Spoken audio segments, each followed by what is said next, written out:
Right, బాగా explain చేశారు sir. ఒక కాలర్ సిద్ధంగా ఉన్నారు, చూద్దాం. హలో హలో, నమస్తే అండి, మీ పేరు? నా పేరు రమేష్. రమేష్ గారు, టీవీ వాల్యూమ్ తగ్గించండి, డిస్టర్బ్ గా ఉంది. సార్ ఉన్నారు, మాట్లాడండి. మాట్లాడండి రమేష్ గారు. హలో రమేష్ గారు ఉన్నారా? అడగండి, సార్ ఉన్నారు, మీ డౌట్ అడగండి. సార్, నాకు కాంపిటేటివ్ ప్రిపేర్ అవుతున్నాను. మ్యాథ్స్ అంటే చాలా భయం సార్. మ్యాథ్స్ వల్ల నాకు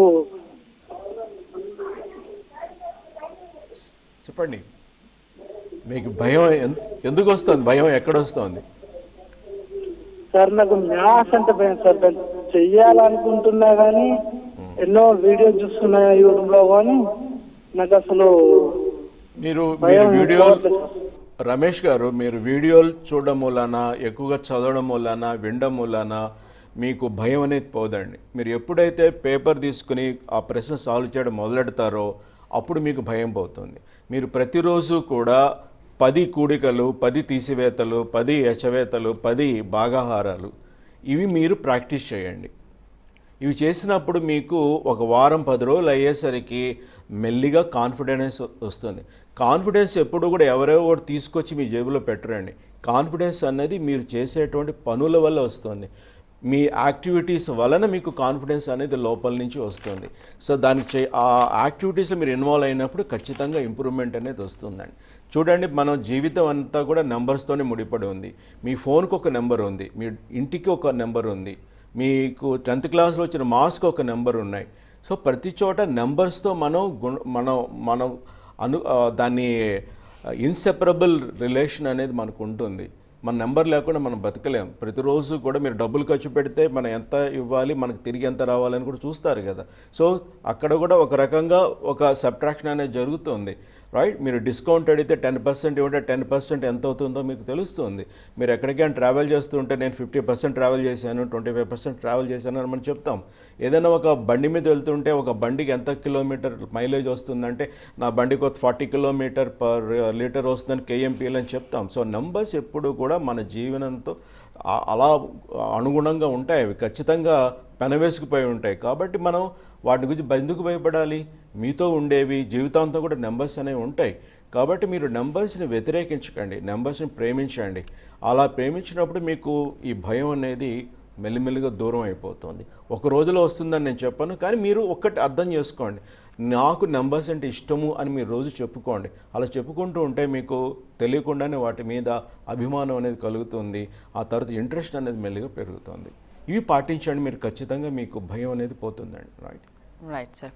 ఇక బ్యాంక్ క్వాంటిటేటివ్ యాప్టిట్యూడ్లో అసలు షార్ట్ కట్స్ ఇంపార్టెన్స్ ఏంటి సార్? ఎలా గుర్తుపెట్టుకోవాలి? అంటే చాలామంది షార్ట్ కట్స్ కోసం వెంపర్లాడతారు, ఒక రకంగా చెప్పాలండి. సో షార్ట్ కట్స్ అనేవి అవసరం లేదండి. అంత కాన్సెప్ట్ క్లారిటీ అయినప్పుడు ఒక ఫార్ములా ఉంది మనకి, PTR/100 అని సింపుల్ ఇంట్రెస్ట్ ఒక ఫార్ములా ఉంది. ఆ కాన్సెప్ట్ అర్థం చేసుకుంటే మన ఫార్ములాని కొత్తగా గుర్తుపెట్టుకోవాల్సిన అవసరం కూడా ఉండదు. ఓకే, ఒక ఫార్ములానే షార్ట్ కట్, దానికి మళ్ళీ షార్ట్ కట్ అవసరం లేదు. లాజిక్ అనేది పెంచుకోవాలి. లాజిక్ పెంచుకున్నప్పుడు ఆటోమేటిక్గా మనం ఏం చేయాలని తెలుస్తుంది. మా పిల్లలందరూ కూడా ఫార్ములా తక్కువ, ఆన్సర్లు ఎక్కువ పెడతారు. ఈజీగా, అంటే కాన్సెప్ట్ తెలిసినప్పుడు they know how to play the game. So చాలామందికి ఈ గేమ్ ఎలా ప్లే చేయాలని తెలియకపోవడం వల్లనే కన్ఫ్యూజ్ అవుతారు. డేటా ఇంటర్ప్రిటేషన్ ఉందనుకోండి, గ్రాఫ్స్ చార్ట్స్ అన్నీ చూసి భయపడుతుంటారు. కానీ మీరు ఏ డేటా ఇంటర్ప్రిటేషన్ కోసం చూసుకున్నా సరే, వాట్ ఈస్ ద సమ్ అంటాడు, అంటే total. What is the difference అంటాడు, subtraction. What is the average అంటారు, యావరేజ్ అంటే ఎడిషన్ ప్లస్ డివిజన్. తర్వాత హైయెస్ట్ ఏంటి, లోయెస్ట్ ఏంటి, మోర్ ఏంటి, లెస్ ఏంటి. తర్వాత పర్సంటేజ్ ఇంక్రీజ్ ఎంత, పర్సంటేజ్ డిక్రీజ్ ఎంత అంటాడు, అంటే percentage based problem.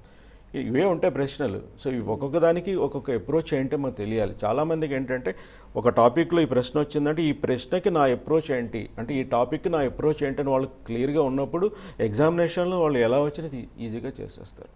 Okay, so average అని వచ్చింది అనుకోండి, వాట్ ఈజ్ యావరేజ్ అనగానే ఓహో నేను కొన్ని యాడ్ చేయాలి, తర్వాత దాన్ని డివైడ్ చేయాలి అన్న కాన్సెప్ట్ వచ్చినప్పుడు ఏం యాడ్ చేయాలని వెతుకుతాను. ఆ బేసిక్ అనేది ఫస్ట్ గుర్తుపెట్టుకోవాలి ఒక్కొక్కదానికి. ఓకే, పర్సంటేజ్ ఉందనుకోండి, చాలా ఇంపార్టెంట్. పర్సంటేజ్లో ఏంటంటే మనకి ఒక ఫ్రాక్షన్, న్యూమరేటర్ డినామినేటర్ ఉంటుంది, ఇంటూ 100 వేయాలి. అంటే మనకు ముందు 2 వాల్యూస్ కావాలి. ఆ 2 వాల్యూస్ ఏంటి అనేది ఐడెంటిఫై చేయడమే యువర్ విజ్డమ్. తర్వాత అందులో ఏ వాల్యూ న్యూమరేటర్కి వెళ్ళాలి, ఏ వాల్యూ డినామినేటర్కి వెళ్ళాలనే తెలుసుకోవాలి. ఓకే. కానీ ఒకటి తెలిసినా చాలు, రెండోది ఆటోమేటిక్గా వస్తుంది. సో పర్సెంట్ అంటే ఇలా ప్రతి కాన్సెప్ట్ కూడా ఎక్కడ ట్రాప్ ఉంటుంది, ఎక్కడ వాళ్ళు కేర్ తీసుకోవాలన్నది నేర్చుకున్నప్పుడు డెఫినెట్గా దే విల్ ఎంజాయ్.